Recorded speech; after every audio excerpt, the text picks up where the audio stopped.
Assalamualaikum warahmatullahi wabarakatuh. Selamat pagi, salam sejahtera untuk kita semua. Melanjutkan materi dinamika kependudukan di Indonesia. Pada video kali ini kita akan membahas tentang mobilitas penduduk dan tenaga kerja. Kita awali dari pengertian mobilitas penduduk. Adalah suatu pergerakan atau perpindahan penduduk dari suatu wilayah secara geografis ke wilayah lain, baik dalam satu negara maupun lintas negara dalam jangka waktu tertentu. Penduduk berpindah tentu menggunakan berbagai moda transportasi, baik darat, laut, bahkan udara untuk mencapai ke tempat tujuan. Faktor penyebab mobilitas penduduk ada dua. Yang pertama adalah faktor penarik, nanti yang kedua adalah faktor pendorong. Beberapa faktor penarik antara lain adalah faktor ekonomi seperti pekerjaan dan peluang usaha yang lebih baik di tempat tujuan, kemudian pendidikan yang lebih tinggi atau lebih baik, fasilitas kehidupan yang lebih menarik atau lebih lengkap seperti kondisi jalan, perumahan, kesehatan, bangunan-bangunan gedung, fasilitas-fasilitas kehidupan lain yang lebih lengkap. 4, keamanan dan kenyamanan, dan yang kelima, kondisi geografis yang diinginkan. Sementara faktor pendorong terjadinya mobilitas penduduk, 1, kemiskinan dan kurangnya lapangan pekerjaan, sumber daya alam yang kurang, tekanan politik, agama, dan etnik, kepadatan penduduk, peperangan, dan bencana alam. Jenis-jenis mobilitas penduduk. Berdasarkan motifnya, mobilitas penduduk dibagi menjadi 3. Yang pertama adalah mobilitas terpaksa atau forced migration, adalah perpindahan penduduk karena perang, tekanan agama, politik, genosida, dan lain-lain. Contohnya adalah perang ISIS di Syria, memaksa penduduk Syria berpindah ke negara tetangga seperti Turki. Kemudian etnik Muslim Rohingya yang ada di Myanmar diusir keluar oleh para penguasa dan harus berpindah ke Bangladesh. Juga kadang ada yang terkatung-katung di laut di Indonesia, Malaysia, dan juga di Thailand. Sementara itu etnik Muslim Uighur di Cina Barat juga tidak kalah mengenaskan. Mereka sering menerima tekanan politik dan kekerasan. Juga masalah di Timor Timur setelah jejak pendapat tahun 99 yang negara itu memilih berpisah dengan Republik Indonesia, memaksa sebagian penduduk Timor Timur yang lebih mencintai Indonesia harus berpindah, berpindah untuk menuju ke Timor Barat di Provinsi NTT, bagian dari wilayah Indonesia.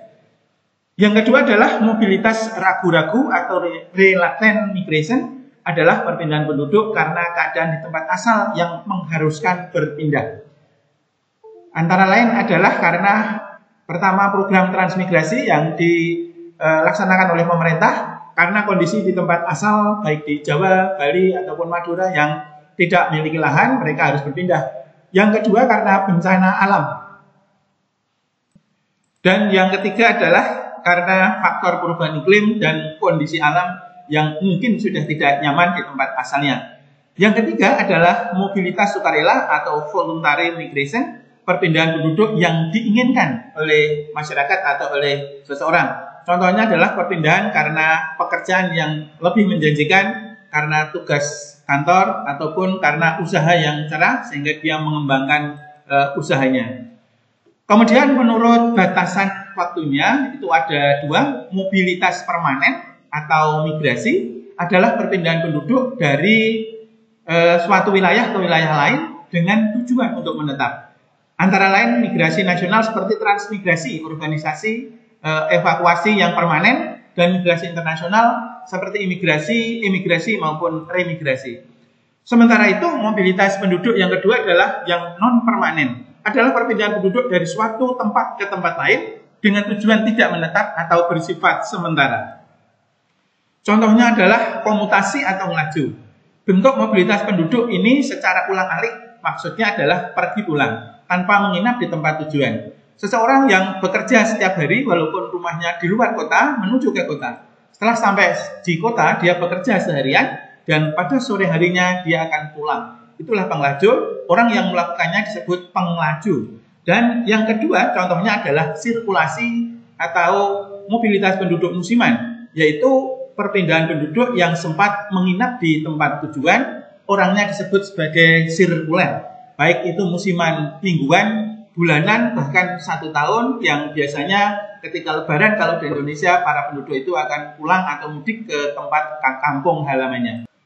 Sekarang kita akan bahas secara detail mobilitas penduduk permanen, khususnya yang transmigrasi. Adalah perpindahan penduduk dengan tujuan menetap dari suatu wilayah atau pulau yang padat ke wilayah atau pulau yang jarang penduduknya dalam satu wilayah negara, yaitu negara Indonesia. Para penduduk yang barangkali karena faktor pendorong mengharuskan dia berpindah, dia akan mempersiapkan diri untuk berangkat transmigrasi, umumnya dengan kapal laut supaya secara ekonomis biayanya. Kemudian mereka akan mencapai wilayah atau tujuan transmigrasi di tempat tujuan. Tujuan transmigrasi antara lain: 1. Untuk pemerataan penduduk, 2. Memberi kesempatan kerja dan usaha, 3. Menghilangkan perasaan kesukuan, dan untuk asimilasi bangsa. Yang keempat adalah untuk mewujudkan Hankamnas, pertahanan keamanan nasional, dan yang keempat adalah untuk pemerataan pembangunan.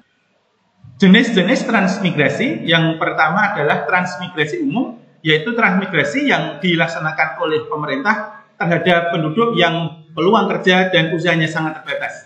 Semua biaya ditanggung pemerintah dan biaya hidup 1 tahun di tempat tujuan atau di lokasi dari para transmigran. Yang kedua adalah transmigrasi swakarsa, yaitu transmigrasi yang pembiayanya sebagian ditanggung sendiri dan sebagian ditanggung oleh pemerintah. Dan pemerintah memberi tanah 2 hektar serta biaya perjalanan bagi para transmigran. Yang ketiga adalah transmigrasi spontan. Transmigrasi ini adalah transmigrasi yang seluruh biayanya ditanggung oleh transmigran itu sendiri. Yang keempat adalah transmigrasi bedol desa. Adalah satu transmigrasi yang dilakukan oleh seluruh penduduk desa beserta pejabat dan perangkat desa. Transmigrasi ini biasanya disebabkan karena bencana alam atau terkena proyek pemerintah, seperti penduduk Wonogiri, beberapa desa di Wonogiri dipindahkan di Sitiung, Sumatera Barat karena terkena proyek waduk Gajah Mungkur. Kemudian penduduk yang tinggal di kaki Gunung Merapi juga dipindahkan ke Sumatera yang karena sering mengalami bencana gempa bumi, bencana gunung meletus. Kemudian yang kelima adalah transmigrasi khusus, yaitu transmigrasi yang diselenggarakan oleh Departemen Transmigrasi beserta instansi pemerintah atau organisasi lain seperti KNPI, Pramuka, dan lain-lain. Yang keenam adalah transmigrasi sektoral. Adalah transmigrasi yang dibiayai oleh pemerintah daerah asal dan pemerintah daerah tujuan. Serta yang terakhir, transmigrasi bekas pejuang adalah transmigrasi yang diselenggarakan oleh bekas pejuang dan yang ditransmigrasikan adalah mantan ABRI atau TNI yang sudah pensiun. Daerah transmigrasi untuk transmigrasi ini adalah di Lampung dan di Kalimantan Barat. Dampak transmigrasi ada dampak positif dan dampak negatif tentunya. Dampak positif yang pertama adalah merubah lahan kosong atau terbengkelai menjadi lahan produktif. Yang kedua, kehidupan ekonomi para transmigran sebagian besar dan pada umumnya akan lebih baik. Yang ketiga, meningkatkan produksi pertanian secara lokal dan nasional. Kemudian yang keempat, mengurangi jumlah pengangguran. 5, memeratakan penduduk secara nasional. Dan yang keenam, meningkatkan persatuan dan kesatuan. Namun dampak negatif tidak bisa dihindari, antara lain yang pertama, program ini membutuhkan dana yang besar dari pemerintah. Di lokasi transmigran akan ada kecemburuan sosial antara masyarakat setempat yang mungkin stagnan atau kurang berkembang dengan para transmigran yang semakin hari ekonominya semakin membaik. Yang ketiga, sebagian transmigran tidak sesuai dengan yang diharapkan. Yang keempat, mengurangi lahan hutan karena memaksa para transmigran akan membuka hutan, membutuhkan lahan. 5, konflik dengan penduduk setempat. Dan yang keenam, faktor keamanan dan kenyamanan dari para transmigran. Urbanisasi. Pengertian urbanisasi sebenarnya tidak hanya perpindahan penduduk dari desa dan pindah ke kota, tetapi juga mengandung 3 pengertian yang lain, yaitu proses perluasan kota ke wilayah sekitarnya, proses perubahan desa atau pemukiman menjadi kawasan kota, dan proses perubahan aktivitas atau pekerjaan dari sektor agraris ke sektor industri ataupun jasa. Jadi makna transmigrasi dalam kehidupan modern tentu lebih luas, tidak hanya mencakup dari orang yang berpindah dari desa menuju ke kota. Faktor urbanisasi. Ada 2 faktor. Yang pertama, pull faktor atau faktor penarik adalah faktor yang berasal dari kota dan menarik masyarakat desa untuk berpindah ke kota. yaitu lapangan pekerjaan yang lebih baik dan seragam, upah pekerja yang lebih tinggi, kemudian sarana prasarana yang lengkap, mobilitas penduduk yang mudah dan tinggi, peluang sukses biasanya lebih besar, ada tradisi di kota lebih longgar, dan keinginan melanjutkan pendidikan yang tinggi. Sementara itu faktor pendorong atau push faktor adalah faktor atau keadaan yang berasal dari desa yang membuat orang harus berpindah di kota. Antara lain adalah lapangan pekerjaan yang terbatas, upah pekerja lebih rendah, kondisi kemiskinan, sarana prasarana yang terbatas, kondisi prasarana dan relatif masyarakat desa yang relatif statis, ada tradisi yang masih kuat dan menyulitkan orang untuk berkembang. Terkadang demi kenyamanan dengan tetangganya, seseorang yang kondisi ekonominya tidak mampu untuk upacara nyadran diada-adakan dengan meminjam, sehingga kondisi ini sebenarnya secara ekonomis tidak bagus. Dampak urbanisasi juga ada dua, dampak positif dan dampak negatif. Dampak positifnya mengurangi pengangguran di desa, meningkatkan pendapatan dan kesejahteraan masyarakat desa, meningkatkan pendidikan masyarakat, berkembangnya kehidupan pedesaan, perhatian masyarakat pemerintah kepada kondisi pedesaan di desa meningkat, dan dampak negatifnya antara lain menambah kepadatan penduduk kota. Desa kurang tenaga produktif, munculnya pemukiman kumuh atau slum area, meningkatnya pengamen, pengemis, gelandangan, kriminalitas di perkotaan, dan menambah pengangguran di kota.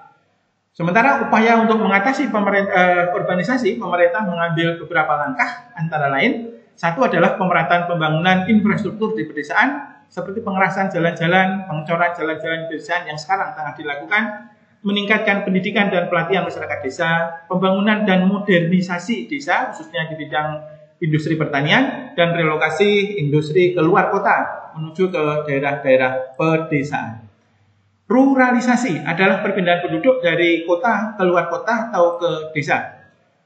Faktor pendorong ruralisasi antara lain adalah para urban yang tinggal di kota, kemudian yang gagal hidup di kota, yang kedua para urban yang sudah tua dan ingin kembali ke desa, tiga masyarakat kota yang jenuh dengan situasi dan kondisi di perkotaan yang serba pengap, sibuk, padat, macet, dan semakin mahalnya biaya hidup di daerah perkotaan. Sementara itu, faktor penarik adalah biaya hidup dan lahan di desa yang lebih murah, suasana dan kondisi alam di pedesaan, kemudian masyarakat yang guyup di pedesaan, dan adanya keinginan untuk membangun masyarakat desa. Selanjutnya evakuasi adalah perpindahan penduduk karena tempat tinggalnya mengalami bencana alam, peperangan, konflik, kerusuhan, dan sebagainya. Bencana-bencana tersebut antara lain adalah bencana gunung meletus yang saat ini sedang terjadi seperti di Gunung Sinabung, Gunung Semeru, dan juga Gunung Merapi. Kemudian bencana gempa bumi dan tsunami, gempa bumi Palu, gempa bumi Majene, kemudian suasana banjir dan tanah longsor. Banjir di Kalimantan Selatan, Sulawesi Utara, tanah longsor di Sukabumi, ya, di Manado, dan itu memaksa penduduk harus melakukan mobilitas atau berpindah. Terima kasih atas segala perhatian. Silahkan memilih judul materi untuk belajar geografi yang lain di bawah deskripsi judul video ini. Terima kasih atas perhatiannya. Assalamualaikum warahmatullahi wabarakatuh.